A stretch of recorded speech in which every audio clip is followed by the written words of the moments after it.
कि 103 साल पहले राष्ट्रपिता महात्मा गांधी बिहार के चंपारण से कॉन्ट्रैक्ट फार्मिंग का विरोध किए, बैरिस्टरी की नौकरी छोड़कर। मदारी राख को मंजन समझ के बेच रहा होता है तो ये कहता है कि डाबर का लाल दंत मंजन से खराब है। वो राख को तो ही मंजन बताता है ना कि आपके दांत के कीड़े गिरेंगे। हम किसानों का दूध 50 रुपये लीटर नहीं बिकता है। बाबा रामदेव का गौमूत्र देख लीजिए, 90 रुपये लीटर बिकता है। 72 सीट स्लीपर क्लास में भी होते हैं, 72 सीट राजधानी में भी होते हैं। राजधानी में कोरोना नहीं फैलता है, स्लीपर क्लास में कोरोना फैल जाता है, चूंकि भारत की गरीब जनता स्लीपर क्लास में सफर करती है। रात के अंधेरे में, छुट्टी के दिन में अर्नब गोस्वामी को जमानत दी जाती है। देश भर के किसान ठिठुरती ठंड में खुले आसमान के नीचे सड़कों पर हैं। आखिर सुप्रीम कोर्ट में जो बैठे हुए मुख्य न्यायाधीश हैं, क्या उनको नहीं समझ में आ रही? इनसे पूछो ना कि 1 एकड़ में लहसुन बोने में, गेहूं बोने में कितना खर्चा है, हमने कितने दिन मेहनत करी, हमें उतने कितने मजदूरी आए, इनको पता ही नहीं है। तो कानून क्या बनाएगा हमारे लिए? अन्ना हजारे जी ने भी कृषि कानून को कोयले की तरह काला बताया, चिट्ठी लिखा, लेकिन सवाल उठता है कुंभकर्ण 6 महीने के लिए सोता था। अन्ना हजारे जी 7 साल से चुप बैठे हैं, जो आंदोलन के लिए जाने जाते हैं। जी 31 दिसंबर को WHO ने कोरोना से संक्रमण फैलने की बात की, तो दिल्ली का चुनाव क्यों कराया गया, सवाल उठता है ना। उसके बाद ट्रंप की गुलामी की गई, नमस्ते ट्रंप का कार्यक्रम हुआ। 23 मार्च तक व्यापम घोटाला वाले आटा चोर कंस मामा की सरकार बनाने में सरकार मशगूल थी, तो क्या कोरोना नहीं फैल रहा था? आप समझिए, 800 फीट की बोगी होती है, 72 सीट स्लीपर क्लास में भी होते हैं, 72 सीट राजधानी में भी होते हैं। राजधानी में कोरोना नहीं फैलता है, स्लीपर क्लास में कोरोना फैल जाता है, चूंकि भारत की गरीब जनता स्लीपर क्लास में सफ़र करती है। बिहार में चुनाव हो रहा था, वहाँ 25-25 हेलीकॉप्टर सारे दिन मंडरा रहे थे आसमान में। 1 लाख से 1.5 लाख डिजिटल गाड़ियाँ से चुनाव प्रचार किए जा रहे थे, लाखों की भीड़ में रैलियाँ थी, कोरोना नहीं था। ठीक है, बंगाल चुनाव में रैलियाँ होती है, कोरोना वहाँ नहीं होता है। हैदराबाद में चुनाव प्रचार होता है, कोरोना वहाँ नहीं होता है। जब देश का आदमी अपने हक के लिए लड़ाई लड़ रहा होता है तो कोरोना यहाँ होता है। भाजपा के राष्ट्रीय मुख्यालय दिल्ली में 11 नवंबर को सेलिब्रेशन होली दिवाली मनाई गई, कोरोना वहाँ नहीं होता है। मतलब कोरोना भी ये कहता है कि आप जहाँ रहोगे वहाँ मैं नहीं होऊंगा, जहाँ आप हमसे सवाल पूछोगे मैं आपको पकड़ लूँगा। अब समझिए बात को, आखिर क्यों छुपाया गया कोरोना को? जब 31 दिसंबर को WHO ने कहा तो मैक्सिमम अस्पताल बनाने थे, ट्रेनें बंद नहीं करनी थी, ट्रांसपोर्ट सिस्टम चालू रखने थे, लोगों को घर घर भेजा जाना चाहिए था। जब कोरोना था तो 5 जून को ऐसी कौन सी जरूरी पड़ी? आप समझिए, जब कोरोना था तो 5 जून को क्यों कृषि नीति लाया गया? जो ये कृषि काला कानून है, जिसके लिए पूरा सरकार आंदोलन, मैंने देखिए सरकार के खिलाफ देश भर के लोग आंदोलन कर रहे हैं। आपने सुप्रीम कोर्ट का जिक्र किया, रात के अंधेरे में, छुट्टी के दिन में अर्नब गोस्वामी को जमानत दी जाती है। देश भर के किसान ठिठुरती ठंड में खुले आसमान के नीचे सड़कों पर हैं।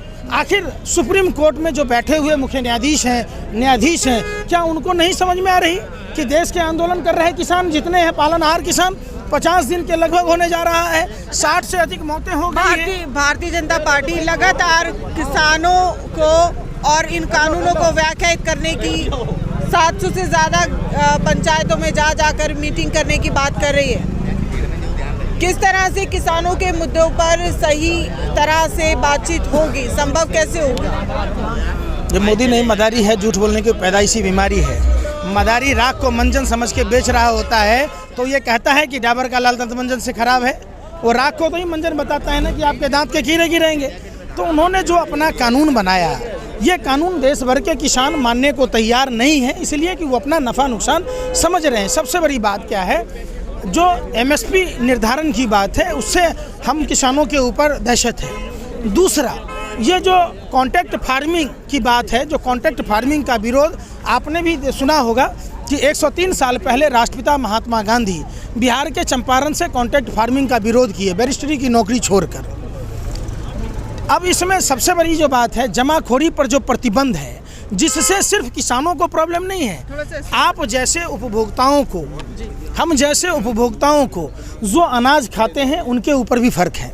2006 में बिहार में APMC एक्ट के तहत बाजार समितियां ख़त्म कर दी गई, तो वहाँ के किसानों की आय जो है बद से बदतर हो गई। वहाँ 8 रुपये से 6 रुपये मक्का मिलता है, ज़्यादा से ज़्यादा 10 रुपये, लेकिन रामदेव बाबा के देख लीजिए आटा 44 रुपये किलो बिकता है। हम किसानों का दूध 50 रुपये लीटर नहीं बिकता है। बाबा रामदेव का गौमूत्र देख लीजिए, 90 रुपये लीटर बिकता है। तो आप देखेंगे जो चीज़ें, जो फल सब्जी फ्रूट जो किसानों के पास हैं, जो हम अब आलू 2 रुपये किलो बेचते थे तब भी 10 रुपये चिप्स बिक रहा था। जब 50 रुपये हुआ हम किसान 2 रुपये बेचे। जो पूंजीपति था जो स्टॉक किया वो तब भी वो चिप्स जो है वो बिक रहा था 10 रुपये में ही। तो क्या MRP जैसे जो प्रोडक्ट्स पर लागू हैं किसानों के अनाज पर क्यों नहीं? अब कमेटी जो बनाया गया है ये आपकी बात को मैं रोकते हुए कहूँगी, आप मैक्सिमम रिटेल प्राइस की बात कर रहे हैं। हाँ, तो आप जो कानून ख़त्म कर रहे हैं अनाजों पर मैक्सिमम रिटेल प्राइस कर दो कि हम जो किसान उत्पादन करते हैं तो हमको एक निश्चित तौर पर मिलेगा। अब होता क्या है, हम अनाज पैदा किए, अब वो सामान हमने इस साल महंगाई देखी, हमने पैदा की, खून पसीने से सींच कर धरती माँ को खेती करते हैं। अब बाद में मालूम होता है कि हमें सुसाइड करना पड़ रहा है, हमारा वो 2 रुपये में लेने को कोई तैयार नहीं है, कोल्ड स्टोर रखने को तैयार नहीं है, तो हम तो हर तरफ से मारे जाते हैं ना। हमारी लागत अगर आप सोचेंगे, अब इन नेताओं मंत्रियों को तो पता है नहीं, ये खेती करते नहीं हैं। इनसे पूछो ना कि 1 एकड़ में लहसुन बोने में, गेहूं बोने में कितना खर्चा है, हमने कितने दिन मेहनत करी, हमें उतने कितने मजदूरी आए, तो इनको पता ही नहीं है। तो कानून क्या बनाएगा हमारे लिए? जो अभी सुप्रीम कोर्ट द्वारा कमेटी बनाया गया है, लोगों को खास करके देश के अन्नदाता किसानों को और सबको बरगलाया जा रहा है। अब समझिए, इन कमेटी में भूपेंद्र सिंह मान राज्यसभा के सदस्य भी रहे हैं, किसान यूनियन के नेता भी हैं, ये सरकार के कृषि कानून का समर्थन भी कर चुके हैं। तो ऐसी स्थिति में राज्यसभा का सदस्य किसको बनाता है? कोई भी पार्टी जो उनके फेवर में बोलता है, तो कैसे उन पर भरोसा हो?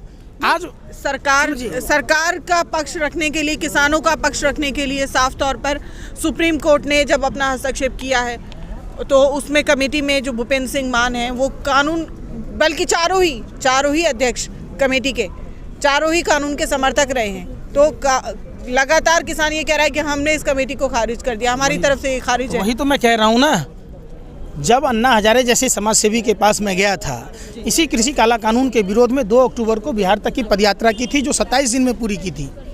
उसके बाद अन्ना हजारे जी के यहाँ गए, अन्ना हजारे जी ने भी कृषि कानून को कोयले की तरह काला बताया, चिट्ठी लिखा। लेकिन सवाल उठता है, कुंभकर्ण 6 महीने के लिए सोता था, अन्ना हजारे जी 7 साल से चुप बैठे हैं, जो आंदोलन के लिए जाने जाते हैं। बोलते तो सभी हैं, लेकिन देश के अन्नदाता पालनहार किसान भाइयों के साथ खड़ा कौन होगा? कौन हमें हमारी मजदूरी दिलाएगा? हम तो खेती सिर्फ इसलिए जीते हैं कि साल भर हम अपने खेती से मेहनत से जो उपजाते हैं ना, घर में अनाज होता है, हमें मजदूरी भी नहीं मिलती है। फिर हमारे ऊपर आप ये कानून लाइएगा, हम कॉन्ट्रैक्ट फार्मिंग के तहत बाजार समितियां खत्म कर देंगे, तो हमारे ऊपर क्या होगा? ये तो सोचने वाली बात है।